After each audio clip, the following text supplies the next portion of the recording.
लाधे लाधे। लाधे लाधे। आप मुझे ये बताइए कि अभी हम बच्चे हैं तो मैं भगवान की भक्त कैसे बन सकती हूँ? भगवान के भक्त बनना है आपको? भगवान का भक्त बनना है? क्यों बनना है भक्त आपको? क्योंकि भगवान मुझे हमेशा मेरे साथ रहे। भगवान तो अभी भी आपके साथ है। भक्त बनने के लिए क्या? भगवान की कृपा होगी। सुनो, भक्त बनने के लिए क्या चाहिए पता है? केवल ये विश्वास चाहिए कि भगवान सदा मेरे साथ हैं। सुनो, एक छोटी सी कहानी एक छोटे से बच्चे की आपके लिए सुनाता हूँ। एक 10 साल का लड़का था। उसने अपनी माँ से कहा कि माँ, मुझे नानी के घर जाना है। तो माँ ने कहा कि बेटा अभी नानी के घर मत जाओ, अभी मैं बिजी हूँ किसी काम में, मैं तुम्हें 2 दिन बाद ले चलूँगी। लड़का बोला नहीं, मुझे तो अभी नानी के घर जाना है।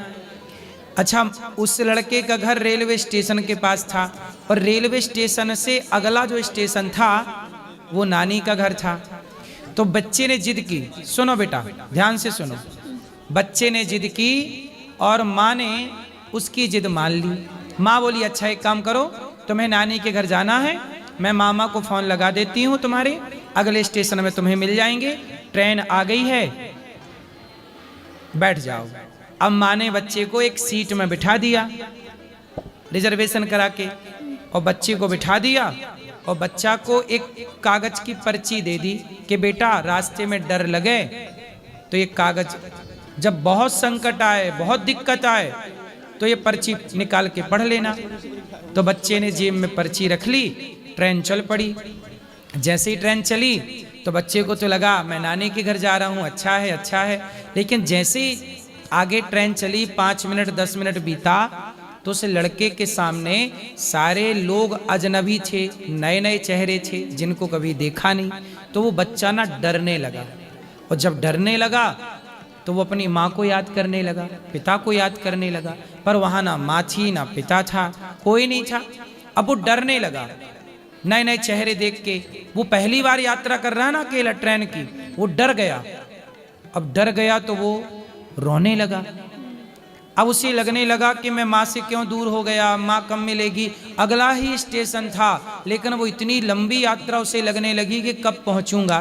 तब उसे याद आया कि माँ ने एक पर्ची लिखी थी, और पर्ची में कहा था माँ ने कि जब ज़्यादा संकट आए तो खोल के देखना। तो लड़के ने पर्ची खोली कि माँ ने क्या लिखा था, मैं डर गया हूँ, मैं कष्ट में हूँ। पर्ची में लिखा था बेटा तुम चिंता ना करो, तुम अकेले जा रहे थे तो मुझे लगा कि तुम डर जाओगे, इसलिए पीछे वाले डिब्बा में मैं भी बैठी हूँ तुम्हारी माँ, चिंता ना करना। और जब उसने ये बात सुनी, राधे राधे। पहले सुनो पूरी बात, अभी पूरी नहीं हुई। जब उसने पूरी जब उसने पर्ची पढ़ी तो अब उसका डर हो गया खत्म। डर क्या हो गया? खत्म। डर खत्म हो गया, क्योंकि उसे विश्वास हो गया कि पीछे वाले डिब्बे में मेरी माँ है। अब तो वो खुश हो गया कि माँ तो यही है। अब वो हैप्पी हो गया, और हैप्पी हैप्पी खुश खुश वो अगला स्टेशन आया और वो उतर गया। उसे मामा जी लेने आए। तो मामा जी लेकर जाने लगे तो लड़के ने कहा मामा जी रुको, माँ भी आ रही है, पीछे वाले डिब्बे में माँ है। तब मामा ने कहा कि कोई माँ नहीं है तुम्हारी यहाँ पे, माँ तो घर पे ही है। तो बोले पर्ची में तो लिखा था। तो माँ को फोन लगाया कि माँ आप तो हो नहीं यहाँ और आपने पर्ची में लिखा था। तब माँ ने कहा कि बेटा यदि पर्ची में मैं ये ना लिखती कि मैं नहीं हूँ तो तुम और डर जाते, तो मैंने लिख दिया कि मैं हूँ और तुम्हें विश्वास हो गया कि माँ है, विश्वास हो गया कि पीछे के डिब्बे में माँ है, तो आपका डर खत्म हो गया। ऐसे ही बेटा जीवन में सदा ये विश्वास रखो कि भगवान मेरे साथ हैं तो सारा डर खत्म हो जाएगा। हम लोग भूल जाते हैं कि भगवान हमारे साथ हैं। ये याद रखना है कि हद सदा भगवान हमारे साथ हैं, तू अकेला नहीं प्यारे राम तेरे साथ में। और जब आप ये विश्वास लेके चलते हैं कि भगवान मेरे साथ हैं, ये विश्वास ही भक्ति कहलाता है। यही भक्ति। ठीक है बेटा? राधे राधे। राधे राधे। लाधे लाधे। लाधे लाधे गुलू जी। लाधे लाधे। आपसे कुछ पूछना नहीं है, मुझे आपका बस आशीर्वाद और भक्ति चाहिए। ये मैं पूछना चाहती हूँ कि भगवान की भक्ति कैसे ले सकते हैं?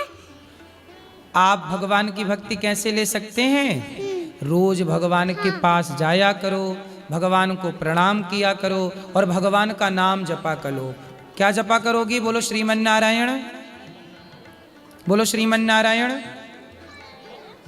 बोलो श्रीमन नारायण, श्रीमन बोलो राधा, नारायण, बोलो राधा राधा कृष्ण, कृष्ण, राधे कृष्ण, राधे कृष्ण, राधे कृष्ण। राधे कृष्ण, बस यही जपा करो, भक्ति मिल जाएगी आपको। ठीक है? राधे राधे। लाधे लाधे। गुरु जी जी प्रणाम साहब। जी। हम संजय कुमार LIC भारतीय जीवन बीमा निगम के बाराबंकी से हैं साहब। बाराबंकी से LIC एजेंट संजय बताओ। कुमार। अरे साहब आपके चरणों में कोट कोट प्रणाम। खुश रहिए। अरे साहब आपको हम टीवी पर देखकर मोबाइल में बहुत ही खुश होते हैं, देखकर हमारी इच्छा आपसे मिलने से बहुत दिन से मिलने की इच्छा थी। हमको साहब एक थोड़ा शाम को ड्रिंक व्रिंक कर लेते तो मिसेज बहुत नाराज़ होती, छूट नहीं रही साहब। छोड़ तो- के चली गई? जी। कौन चली गई छोड़ के? अरे वो मिसेज मतलब नाराज़ होते हैं, ड्रिंक कर लेते हैं साहब, शराब वराब पी लेते तो अभी है कि चली गई? हैं। हाँ। तो आप क्यों पीते हो शराब? अरे कभी कभी शाम को हो जाती है साहब। कौन सी वाली पीते हो? अरे यही 90 वाली देसी। पौआ? जी साहब। तो पौआ 90 का आता है? जी जी 90 रुपया का? जी। कितने पौआ पी जाते हो? एक साहब शाम को पी ले। एक पौआ शाम को रोज? जी जी। तो पत्नी को ही पिलाते हो? हाँ वो नाराज़ होती हैं, गाली वाली देने लगती हैं। पत्नी गाली देने लग जाती है? आई हैं साहब साथ। शराब तुम पीते हो, गाली पत्नी देती है? जी जी। अच्छा है। वो बच्चे आई- हैं आपके? बच्चे? जी एक बेटी है, एक बेटा है साहब। बेटा कितना बड़ा है? वो है BA कर चुका है साहब। तो बेटे को भी एक आध पौआ पिलाते हो? नहीं वो नाराज़ होता है साहब। बेटा शराब नहीं पीता? वो बाहर इलाहाबाद में पढ़ता है साहब। तो जब आता है घर में तो उसको पिलाते हो कि नहीं? नहीं वो नाराज़ होता, चोरी से पीते हैं साहब। आप चोरी से पीते हो? जी जी। तो आज तो चोरी पकड़ी गई। जी जी। अब नहीं पीना। शराब पीना फायदा है? इससे कोई फायदा है?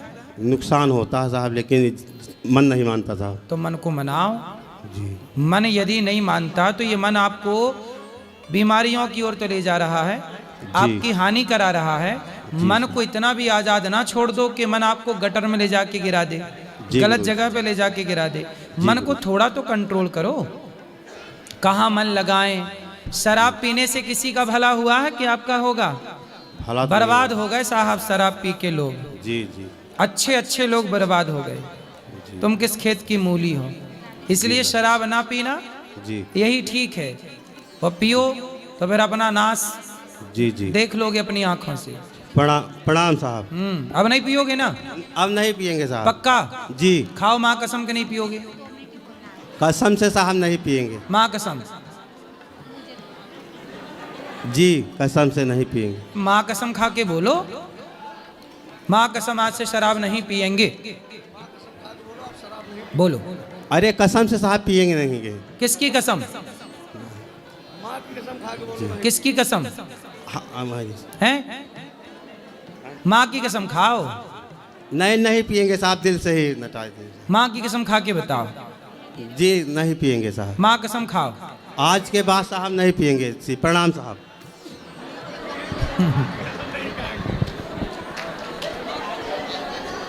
अब नहीं पीना, पक्का वादा? जी पक्का वादा साहब नहीं पियेंगे। माँ कसम खा के बोलो नहीं पीऊंगा। जी कसम कसम से साहब नहीं पियेंगे, नहीं पियेंगे, नहीं पियेंगे। ठीक है। जी प्रणाम साहब। राधे राधे गुरुजी। जी मैं नेपाल से आया हूँ आपसे मिलने के लिए। बताओ। जी मैं विदेश में रहता हूँ कतार में, लेकिन फिर भी आपका उधर कथा सुनता हूँ कतार से मैं। अच्छा। कभी मैं वृंदावन नहीं आया था, इतना उम्र हो गया, लेकिन फिर भी मेरा बीबी बोला से बाबा से जाके मिलो, एक फ़ोटो खींचो। मैं नेपाल से आया हूँ। तो अभी ऊपर खिंचवाएंगे आपके संग फोटो। चलो ऊपर जी मंदिर में। गुरुजी मेरे ज़िंदगी में मैं कमाना चाहता हूँ, लेकिन कभी कल मैं गिर जाता हूँ, बहुत टेंशन होता है। कहाँ से गिर जाते हो? अब जैसे काम करता हूँ कमाने के लिए, घर द्वार बनाने के लिए, पैसा ज़्यादा कमाने के लिए, अब 2 साल 4 साल होता है, कंपनी टूट जाता है, मुसीबत आ जाता है, बहुत टेंशन होता है ज़िंदगी में। कोई बात नहीं, परेशान ना होइए। जब कंपनी में दिक्कत आए तो जहाँ आपको बेहतर काम मिले, बेहतर पैसा मिले, वहाँ कर लो। काम तो करना ही है। जी गुरुजी, मैं नेपाल से आया हूँ, आपसे मिल लिया, बहुत खुशी होगा। खुश रहिए, कतार में रहता हूँ लेकिन फिर भी आपका प्रवचन सुनता हूँ। भगवान सुखी रखे। अभी फोटो खिंचाएंगे, चलो। राधे राधे गुरुजी। हाँ जी, मेरा आपसे एक प्रश्न था। बोलो। कई लोग कहते हैं कि मंदिरों में काले कपड़े नहीं डाल के जाने चाहिए, क्यों नहीं डालने चाहिए गुरुजी? नहीं, पहनते हैं, काले कपड़े भी पहनते हैं। काला कपड़ा ऐसा है शुभ नहीं होता, इसलिए ऐसा बोल देते हैं, वरना काले, अब देखो बाल तो काले हैं ही सबके, हैं? राधे राधे गुरुजी। तो अशुभ नहीं पहनते, पूरा ब्लैक नहीं होना चाहिए, नीचे से ऊपर